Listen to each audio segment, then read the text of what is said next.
राधे राधे माताओं, बंधुओं और मेरी प्यारी बहनों। एकादशी का व्रत संतान प्राप्ति के लिए किया जाता है। भगवान विष्णु का विधि विधान से पूजन किया जाता है। पुत्रदा एकादशी के दिन भी अन्य एकादशियों की भांति अन्न का सेवन नहीं किया जाता। दिन भर व्रत करने के बाद रात्रि के समय फलाहार लिया जाता है और व्रत का पारण अगले दिन किया जाता है। आइए सुनते हैं पुत्रदा एकादशी की व्रत कथा। जय श्री हरिविष्णु। श्री युधिष्ठिर कहने लगे कि हे भगवान, श्रावण शुक्ल एकादशी का क्या नाम है? व्रत करने की विधि तथा इसका महात्म्य कृपा करके कहिए। मधुसूदन कहने लगे कि इस एकादशी का नाम पुत्रदा है। अब आप शांति पूर्वक इनकी कथा सुनिए। इसके सुनने मात्र से ही वाजपेयी यज्ञ का फल मिलता है। द्वापर युग के आरंभ में महिष्मति नाम की एक नगरी थी, जिसमें महिजीत नाम का राजा राज्य करता था। लेकिन पुत्रहीन होने के कारण राजा को राज्य सुखदायक नहीं लगता था। उसका मानना था कि जिसके संतान ना हो उसके लिए यह लोक और परलोक दोनों ही दुखदायी होते हैं।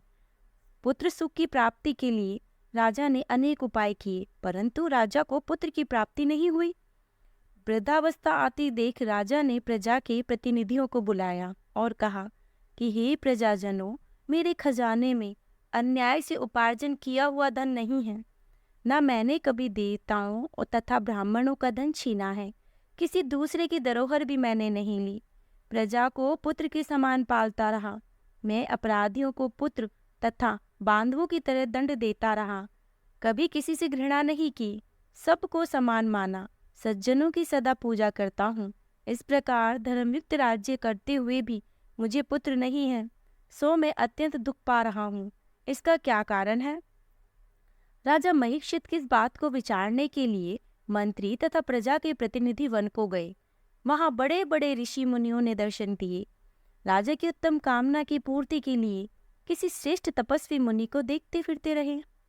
एक आश्रम में उन्होंने एक अत्यंत वयोवृद्ध धर्म के ज्ञाता, बड़े तपस्वी, परमात्मा में मन लगाए हुए निराहार, जितेंद्रिय, जितात्मा, जित क्रोध, सनातन धर्म के गूढ़ तत्वों को जानने वाले, समस्त शास्त्रों के ज्ञाता महात्मा लोमेश मुनि को देखा, जिसका कल्प के व्यतीत होने पर एक रोम गिरता था।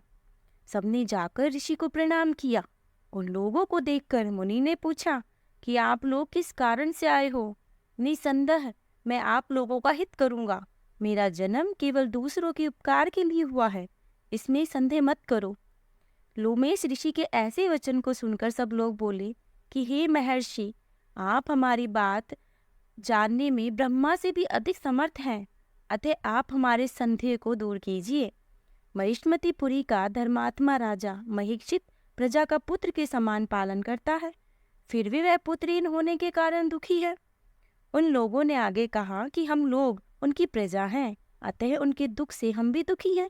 आपके दर्शन से हमें पूर्ण विश्वास है कि हमारा यह संकट अवश्य दूर हो जाएगा, क्योंकि महान पुरुषों के दर्शन मात्र से अनेक कष्ट दूर हो जाते हैं। अब आप कृपा करके राजा के पुत्र होने का उपाय बतलाएं। यह वार्ता सुनकर ऋषि ने थोड़ी देर के लिए नेत्र बंद किए और राजा के पूर्व जन्म का वृतांत जानकर कहने लगे कि यह राजा पूर्व जन्म में एक निर्धन वैश्य था। निर्धन होने के कारण इसने कई बुरे कर्म किए। यह एक गांव से दूसरे गांव व्यापार करने जाया करता था। एक समय ज्येष्ठ मास के शुक्ल पक्ष की द्वादशी के दिन दोपहर के समय, जब वह 2 दिन से भूखा प्यासा था, एक जलाशय में पानी पीने गया। उसी स्थान पर एक तत्काल ही ब्याई हुई प्यासी गौ जल पी रही थी। राजा ने उस प्यासी गाय को जल पीते हुए हटा दिया और स्वयं जल पीने लगा, इसलिए राजा को यह दुख सहना पड़ा। एकादशी के दिन भूखा रहने से वह राजा हुआ और प्यासी गौ को जल पीते हुए हटाने के कारण पुत्र वियोग का दुख सहना पड़ा। ऐसा सुनकर सब लोग कहने लगे, हे ऋषि, शास्त्रों में पापों का प्रायश्चित भी लिखा है, अतः जिस प्रकार राजा का यह पाप नष्ट हो जाए ऐसा।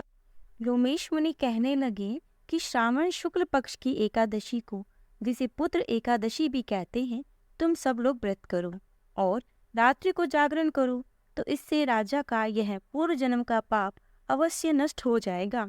साथ ही राजा को पुत्र की अवश्य प्राप्ति होगी। लोमेश ऋषि के ऐसे वचन सुनकर मंत्रियों सहित सारी प्रजा नगर को वापस लौट आई। और जब श्रावण शुक्ल एकादशी आई तो ऋषि की आज्ञा अनुसार सबने पुत्रदा एकादशी का व्रत और जागरण किया। इसके पश्चात द्वादशी के दिन इसके पुण्य का फल राजा को दे दिया। उस पुण्य के प्रभाव से रानी ने गर्भ धारण किया और प्रसव काल समाप्त होने पर उसके एक बड़ा तेजस्वी पुत्र उत्पन्न हुआ। इसलिए हे राजन, इस श्रावण शुक्ल एकादशी का नाम पुत्रदा पड़ा। अतः संतान सुख की इच्छा हासिल करने वाले इस व्रत को अवश्य करें। इसके महात्म्य को सुनने से सब मनुष्य के पापों से मुक्ति मिल जाती है और इस लोक से संतान सुख भोग कर परलोक में स्वर्ग को प्राप्त होते हैं। जय श्री हरि विष्णु। अगर आप एकादशी का व्रत किसी कारणवश नहीं कर पा रहे हैं तो इस कथा को अवश्य सुनें। इस कथा को सुनने मात्र से आपकी सारी मनोकामनाएं पूरी हो जाएंगी। श्री हरि विष्णु आप सबकी हर मनोकामनाओं को पूर्ण करे और आप सभी को स्वस्थ रखे। आपको कथा कैसी लगी मुझे कमेंट बॉक्स में ज़रूर बताएं और चैनल को सब्सक्राइब करना नहीं भूलें। राधे राधे।